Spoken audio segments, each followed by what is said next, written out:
he knew people in the NRC, Nuclear Regulatory Commission, and they come out and do fairly regular audits of these places. And he knew people in the NRC. They knew him because he had a big reputation. And at one point, he got crosswise with PG&E for complaining about them not properly building out the security apparatuses to protect the plant during the decommissioning process.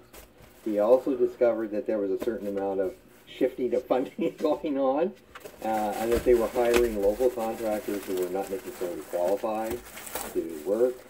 So he kept bringing this up with the plant manager. So what they did is they demoted him, and they promoted his senior aide, who he had trained.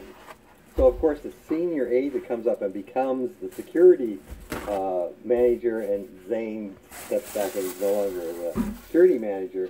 He's Zane too, and he continues the process. He was conscientious too. Yes, Zane gave him good training and good ethics and good standards to work with, even though he was a local boy and he didn't have a lot of background when he first started working.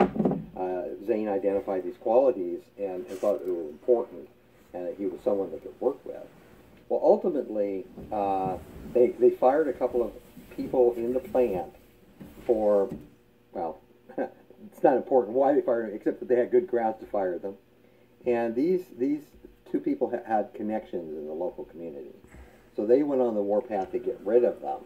And at the same time, the plant manager obviously was very unhappy. There's a lot of evidence of retaliation beyond even having him demoted, and hostility, animus towards him by plant managers. Then the NRC scheduled an audit. And in the context of that audit, I think the plant management hit a panic button, because the auditors wanted to talk to Zane, and he was no longer. And that raised a lot of questions with the auditors. And his junior, the guy who had taken over for him, was very forthcoming. And in fact, at the end of the audit, the senior auditor publicly, in front of management, praised the guy that took over for Zane, praised him for his candor. And within 72 hours, he was toasted, along with Zane.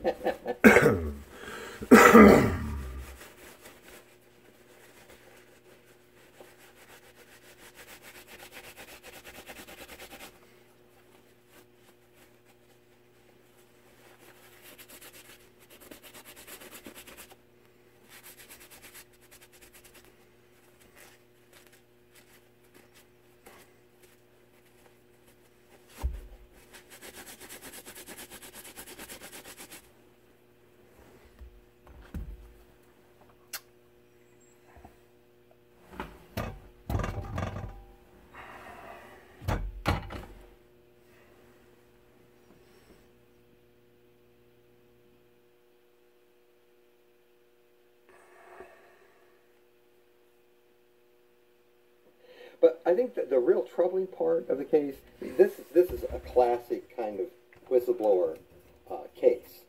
You know, people report something that's serious for whatever reason.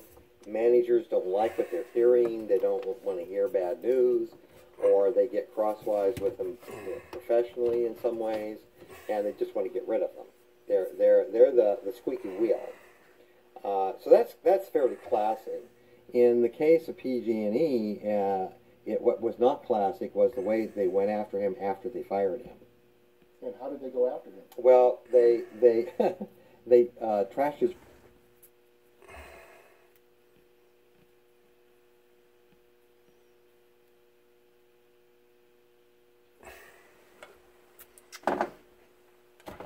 reputation. To work in a nuclear plant, you have to have security clearance. So they put things into the pipeline that said he was dishonest, and which was really extraordinary. This man was the most honest person in the plant. extraordinary. But Not in they business. put it in the pipeline, They the all record, lie. and he had actually gone back Something new. to the Midwest, to where he started, where he's working, to accept a position back there. And then as soon as they found out that this information was there, they pulled his license, you see, his credentials. So he couldn't work in the nuclear industry. Well, what do you do if you're a specialist in the nuclear industry? There's not a lot of transfer of experience to some other profession. His career was being ruined. His career was being ruined.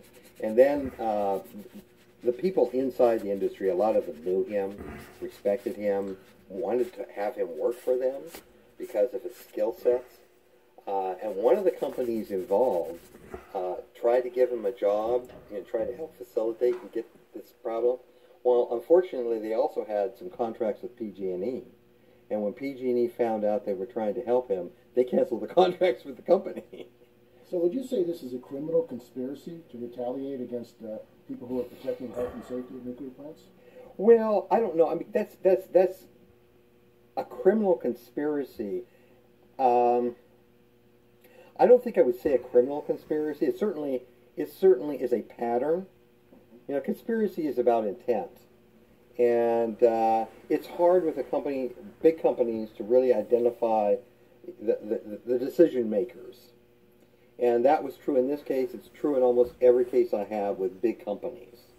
The motives behind doing what they do can take a range, again, from personal animus to the fact that this person is hurting their profits. And we've got to figure out somehow how to isolate them, how to get rid of them. And I'm not sure that's a criminal conspiracy. It could be. You think it should be? I think... The company conspires to retaliate against somebody so they ruin his career because he's been a whistleblower? The problem with making it a criminal, I mean, a blanket kind of criminal thing is, you kind of overlook some of the important details when you do that.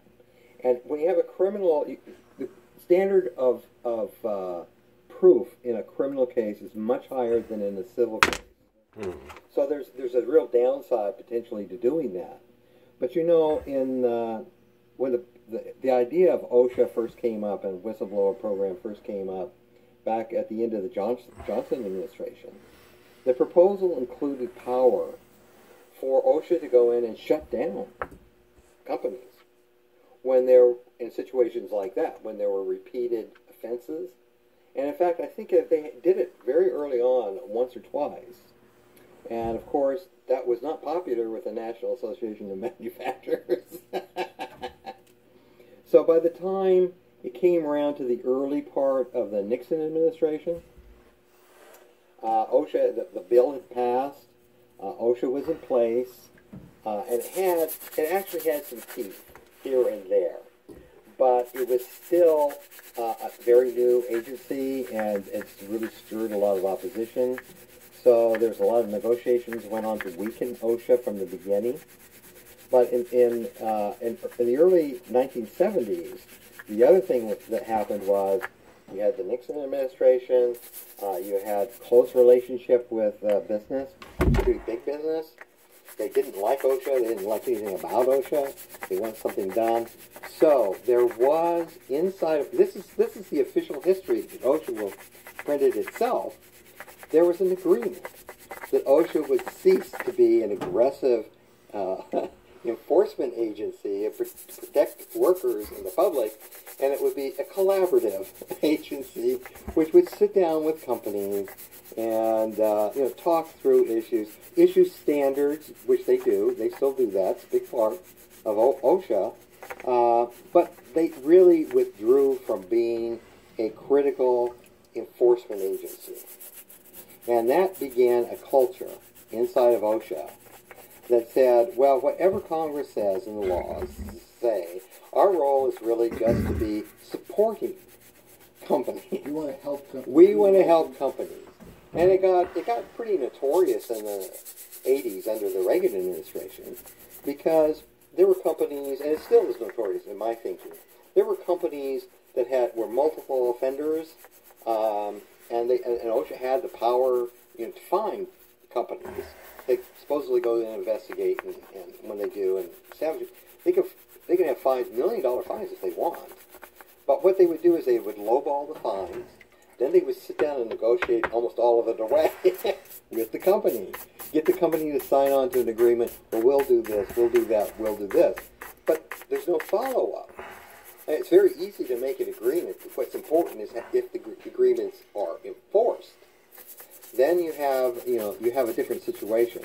Well, I think, my sense of it is they make a lot of agreements, and that's the end of it. They never follow through, rarely follow through to actually ensure that companies are following the rules. So this was your first, case. This was one of my first cases. And you filed an OSHA complaint? Right, and it was dismissed. And why did they dismiss it? That's a good question, because I recommended it as a merit case. What does a merit case mean? A merit case means I found, according to the statute, which is the Energy Reorganization Act, ERA, has the whistleblower provision in it. And it makes certain standards for doing an investigation, and I thought I covered that. And there's just so much evidence. And in fact, there were two other investigations that were done in the same case, came to the same conclusion I did. So I felt like I was joining with other people who had conducted other parts of an investigation and came to the same conclusion. And there was just huge amounts of evidence of animus, of reporting these kind of incidents inside of PG&E, inside of the plant. To me, it was a classic whistleblower case. But one of the things that happened during the course of the investigation, and I do this with my private practice, I've always done this, is try to talk to the opposing parties, because you want to get a sense of who knows what, why, what's their real intentions. And there's actually a provisions in our investigative manual for trying to pursue some kind of an early settlement, both so we don't string it out too long, and we give the parties an opportunity to resolve the issue when it's not going to cost either one of them an arm and a leg. So that was part of my training. It was also part of my professional life, was to do that. So I started talking to the attorney for PG&E, and I sent fairly early on, after I'd conducted a big part of the investigation, and I was coming to conclude that this was a merit case, I was going to recommend merit. I sent a summary of my investigation to the attorney for PG&E. And we were actually having some pretty reasonable professional discussions about possibly resolving the case. And it was around Christmas time, and after Christmas, this attorney disappeared to be replaced by the Wicked Witch of the West. I don't know her name. I don't remember her name. But it was a completely different attitude and approach than I had with the first attorney. And she complained. I thought it was amazing. She complained that I had sent a summary of the investigation to them. Why? She claimed I was pressuring them and threatening them. I thought, well, that's remarkable. I certainly wouldn't have gotten that from the other attorney. And that's never the intention. You can't do that and actually come to a credible, resolution of anything. You can't bully people into having a good faith settlement. I think every parent can realize that. There are consequences to doing that. So you just don't do that. It's unprofessional. But she called up my supervisor and complained about me. And suddenly it was like I was the bad guy.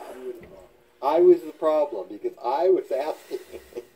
I was doing an investigation. It was leading to the conclusion that PG&E had violated the law. Not allowed, I guess, in the program.